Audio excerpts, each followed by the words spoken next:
Okay, welcome po dito sa ating munting YouTube channel at gusto ko lang sa inyong ipakita kung paano ang step by step ng paggagawa ng chikiring. Okay, kamukha nito. Unang-una, ang ginagawa ko dyan ay magdo-drawing ako ng borderline. Ito yung borderline. Yan, kung anong design ang gusto ninyo. Yan, para yung chikiring niya ay hindi lumabas. Yan, ang ginagamit ko dyan ay ibang tools. Ito yung manipis na tools at ginagamitan ko ng pampalalim. Itong aking improvise, gumawa ko ng ito'y talim lang ng lagari sa bakal ito. Itong ano na to. So guguhitan ko muna yan ito. Una muna guguhitan ko muna yan ng pen. Okay, guguhitan ko ng pen para masundan ko. Ayan, pwede kayong gumawa ng pattern na karton kung gusto ninyo. Pero importante muna, may guhit muna yan na pen. Ayan, guguhitan ninyo ng pen yan. Para yan ngayon ang titirahin naman yung pen na yan. Ito para magkamero ng guhit. Yan, pen na yan. Okay, at pagka yan ay napalalim na, yan borderline na yan, okay, lalagyan ko yan ng X. Na yan ang pag-uumpisahan ng diamond. Itong X na to. Lalagyan ko yan ng X. Yan, dyan ngayon mag-uumpisa ng diamond. At pag yan ay nalagyan ko na ng X, gagamitan ko na yan ng pang-space. Ito ay tatlo ang talim nito, tatlo. Okay, yung isang ngipin yan, yung isa niyan ay doon mag-uumpisa sa X na yon. Okay, isa munang isa muna, tatapusin ko muna yung isang linya pa ganon. Saka kung ngayon titirahin ng padalawa, ang magiging kalabasan na niyan ay ganito. Yan na, ito na yung kalabasan na niya, no. So may mga guhit na yan. At ang susunod na niyan, yan, pag nalagyan na niya ang guhit na yan, ay papalalimin na yan. Papalalimin na. Okay, so yan na ang ano na yan. So, papakita ko lang sa inyo yung So, gumagamit ako ng magnifying glass kasi medyo dito lumabo yung mata natin. Madaling makapagpalabo ito ng mata. So, ganito ang mangyayari niyan. Papakita ko lang sa inyo.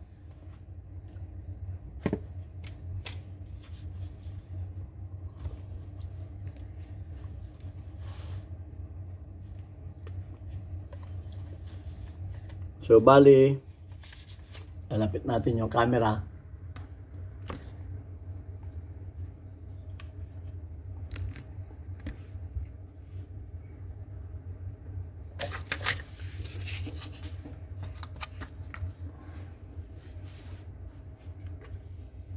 Bali, mangyayari niyan ay itong tatlong talim na to ang gagamitin natin.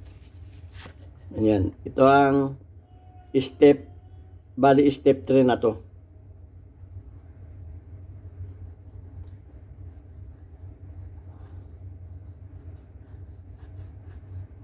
Ito ay medyo maingat kayo dahil dapat hindi magkakamero ng pagkapatong-patong yung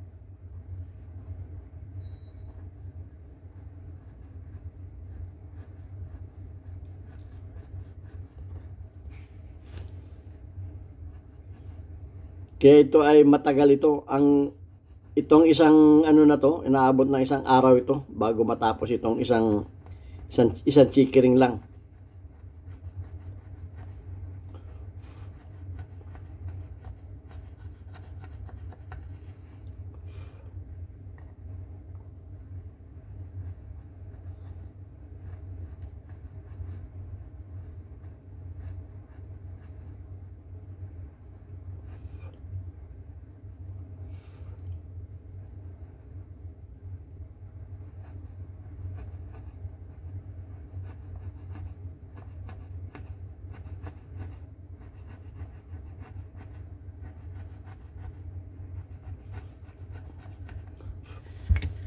So, ang mangyayari niyan ay Yan yung unang tatlong mapupuno yan. Mapupuno yan. Tapos, pag natapos na yung na yan, titirahin naman yan ng pabalagbag.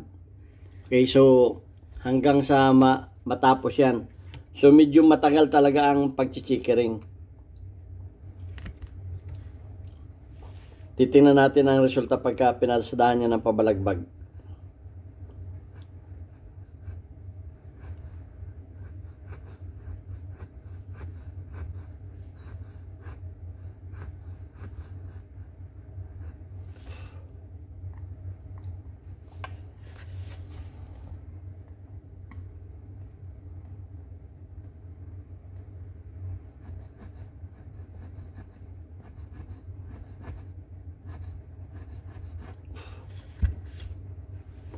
So, ayan yung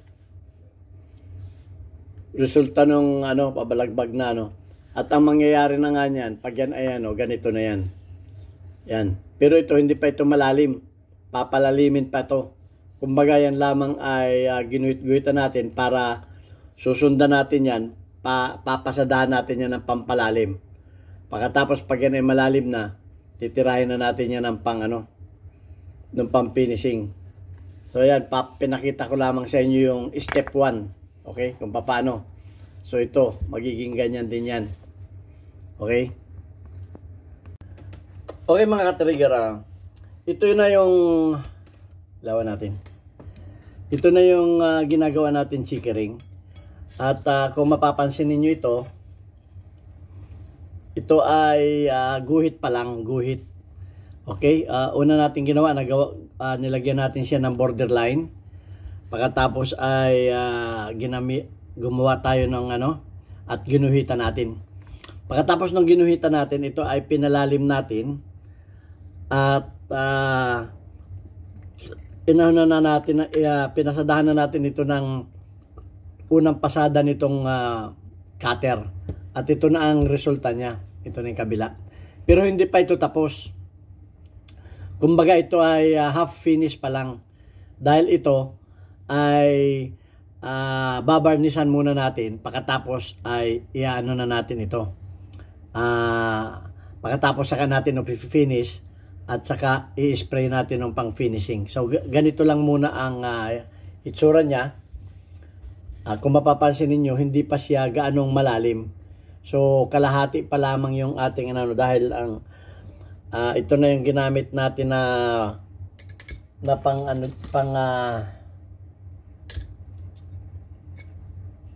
cutter dyan, yung cutter natin na ginamit.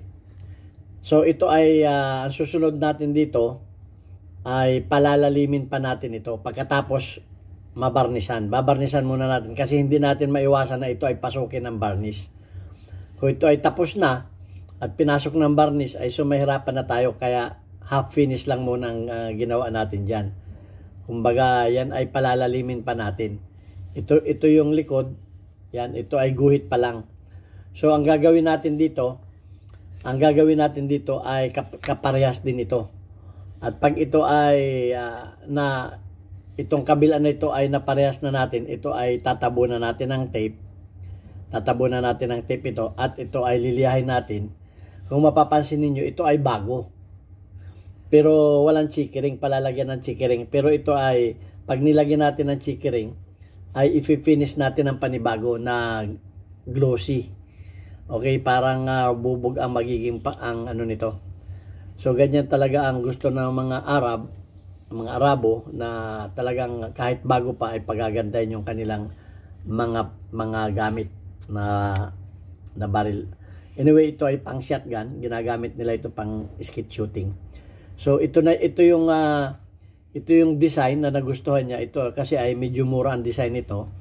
Dahil hindi ganong mahirap ang design, madali lang gawin. At ayaw niya nung masyadong mahirap na design. So kaya pag hinawakan niya ganito, ito ay pang right hand. Kung mapapansin niyo, ito ay medyo matambok dito at ito naman ay medyo flat. So yan. So, ang mangyayari niyan ngayon ay ito naman ang isusunod natin para ito ay ma-finish natin at i-finish muna natin itong kanyang kahoy. At pag na-finish na yan, so saka natin i-finish din itong chickering. Okay, hindi natin po pwedeng gawin agad itong chickering habang binabarnisan natin ito kasi nga papasukin pa ng papasukin pa ng varnish yan.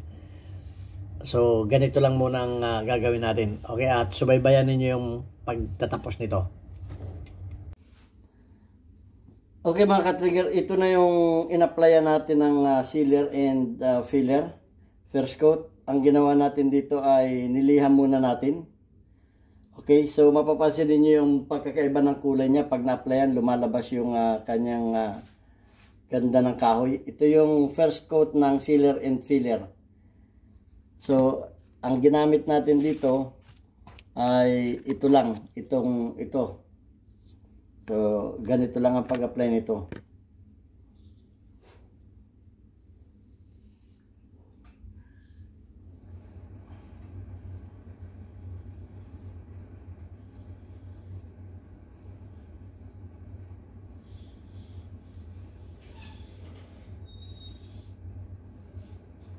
Ang ginawa natin, yung kanyang chickering ay nilagyan natin ng masking tape para hindi siya matabunan. Kasi pag natabunan siya ay mahirap na tanggalin uli yan. Ayan, yan ganyan lang ang pag-apply niyan.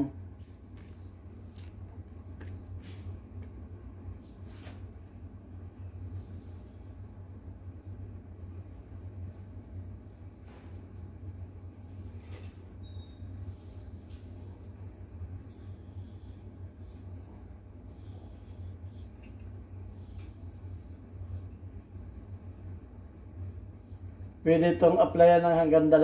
Kumbaga ito yung kanyang pinakang base para matabunan yung kanyang mga butas-butas, yung kanyang pores.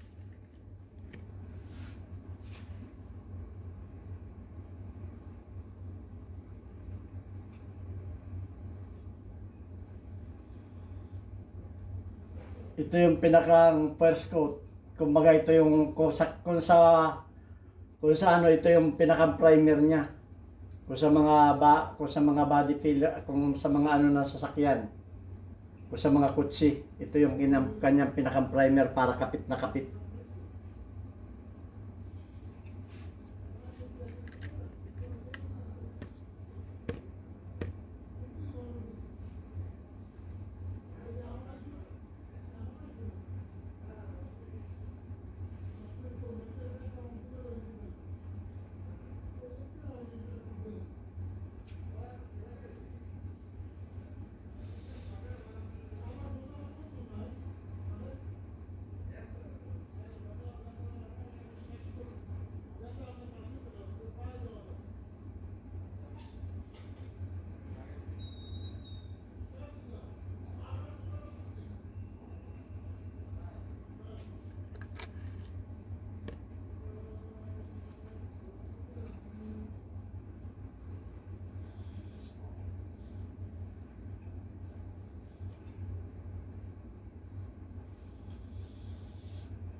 Yan, at nalagyan na natin ng ano. Ito yung pinakang ano niya, first coat ng ano, kung sa ano, ito ay parang primer niya. Ito yung sealer and filler. Yan. At ang ito ay gagawin natin itong dalawang coat. Pagkatapos ay apply naman natin siya ng true oil. Pero liliyahin muna natin yan. So patutuyuin na natin to. Okay. Mga katrigger, ito na yung nilagyan natin ito ng in-applyan natin ng pagkatapos nating malis yung lumang varnish ng ginamitan natin ng liha na pangkahoy na 320 ay in-applyan natin ito ng 2 beses. Pagkatapos matuyo, ito na ngayon siya. Ayan. At muli natin siyang niliha. Yan, niliha uli natin siya. Kaya ito ay makinis na. Kumbaga, itong sealer and filler na ito yung parang primer niya. So, gagamitan na ngayon natin siya ng,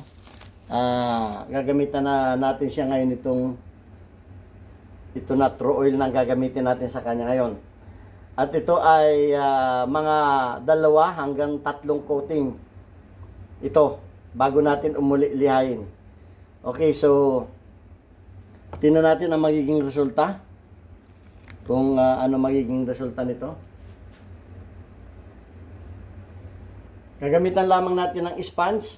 Okay, ng pong. DIY lang ito. Inipit lamang natin ito sa clip para siyang pang-apply natin. At ito na magiging resulta niya. Lalabas na yung kanyang tunay na nakahoy. Kung ano yan. Anyway, itong kahoy na ito yung tinatawag natin na walnut.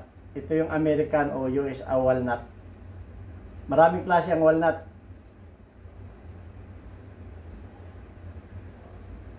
Meron Turkish walnut.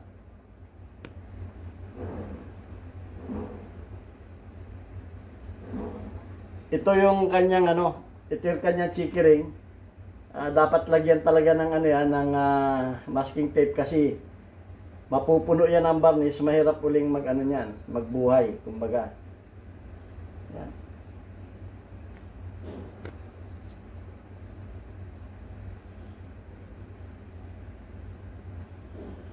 Makikita ninyo ang diferensya, oh. First coat pa lang ito, aabutin ito ng hanggang 3 coating bago lilihain uli at saka i-finish yan ng spray. Aerosol naman. True oil na aerosol. Spray. Yan, papantayin lang na ganyan. Dapat ay hindi makapal para pantay, para hindi siya tumutulo.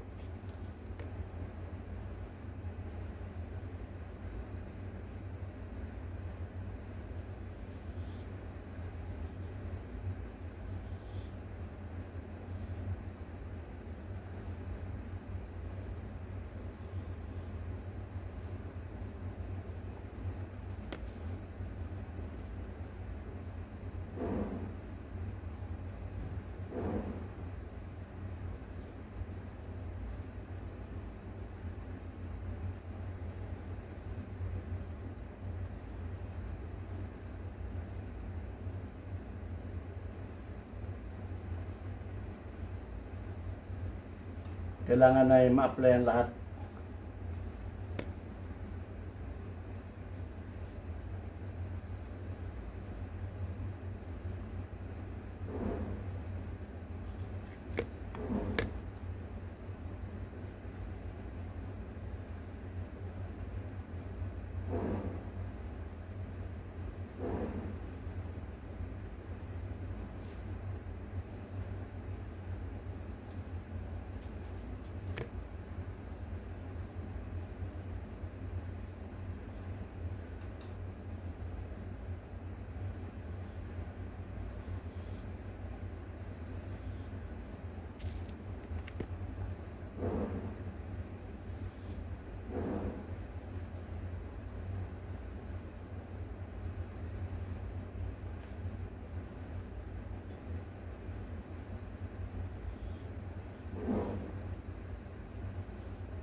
Okay.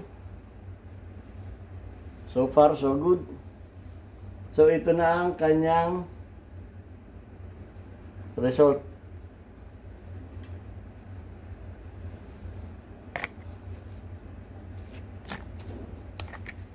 At ito ay ating patutuyuin muna. At patutuyuin natin ng overnight hanggang sa matuyo. Bukas ay lalagyan ulit natin ito ng second coat hanggang third coat. Okay, yan na. Ito yung kanyang front. Ito yung kanyang front guard. Yan yung design ng aking ano. Yan ang design ng kanyang checkering. Ito.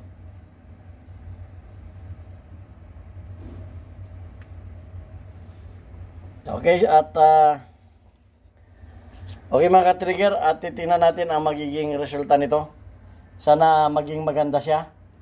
At gusto ko rin kayong turuan yan para malay nyo baka maging bread and butter din ninyo yan, kagaya ko.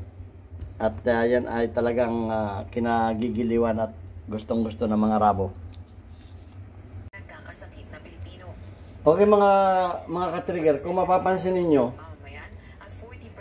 pagkatapos nating ma-applyan ito ng first coat, nitong True Oil, mapansin niyo na hindi na siya makintab dahil ito ay nilihak uli para tanggalin yung kintab para sa second coat, para kapit na kapit siya at para pati pantay na pantay yung application. Kada application mo, kada coating mo nito, kinakailangang liyahin mo ulit ito ng banayad lang ng number 320 na liha. Ang paglihan nito ay hindi madiin, banayad na banayad lang para hindi abutin niya yung kahoy. Ang iniingatan natin dito ay maabot yung kahoy at yung mga kantuhan yan dapat ay maingatan, yung mga corner, dahil yan ang madaling maabot ang kahoy pag hindi ka maingat sa pagliliha. Kaya ginagamitan ko yan ng ganito, yung mga carb. Ito ang ginagamit kong pang sponge yan na may abrasive. Ito ang ginagamit ko doon sa mga kamukha nitong mga carb para hindi madali yung mga corner, dahil yan ang ang madaling magasgas yung mga corner. Ito mga corner na to. So ayan ang resulta niya, at ito na yung second coat nitong True Oil finish. So subukan natin ito muna dito. Yan ang second coat niya. Lagi tayong mag-umpisa sa taas, pababa.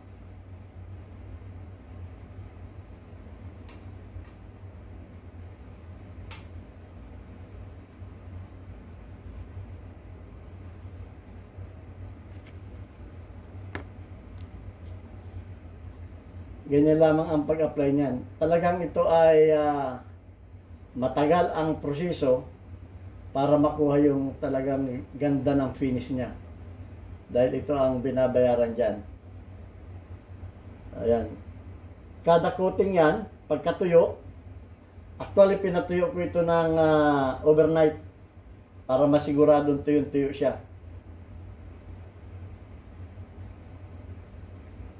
So mapapansin niyo ang diferensya pag nalagyan na ng coating, lumalabas na yung kanyang grano ng kahoy. Okay.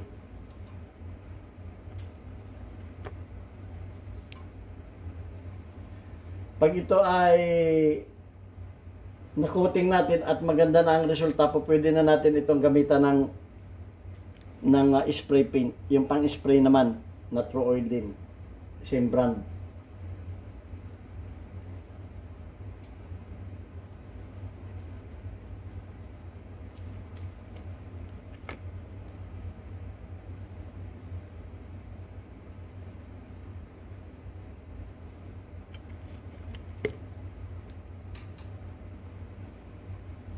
Ganyan lamang ang pag-apply niyan.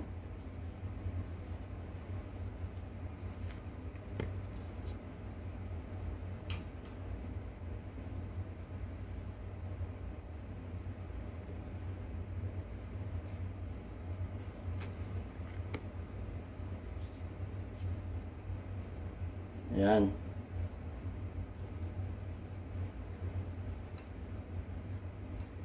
Dapat lahat, walang may iwang space na hindi na-applyan.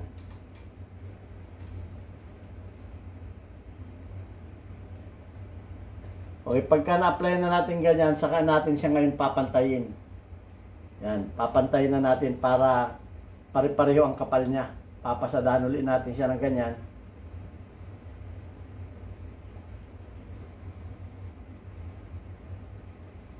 Ito ay pagpapantay na ito. In-applyan muna natin siya. Saka ngayon, hindi na natin ito isasawsaw doon sa kanyang true oil. Kundi ito ngayon ay atin ang babalansihin ang kapal. Yan. Paulitan natin ng hagod. Pero hindi na natin ito babasahin ng true oil. Ito ay para lang siya mapantay. Para yung kapal niya ay mag-uniform, pare-pareho ang kapal niya. Ulit-ulitin lang natin ganon. Para hindi magkaroon ng may makapal, may manipis na hagod ng true oil.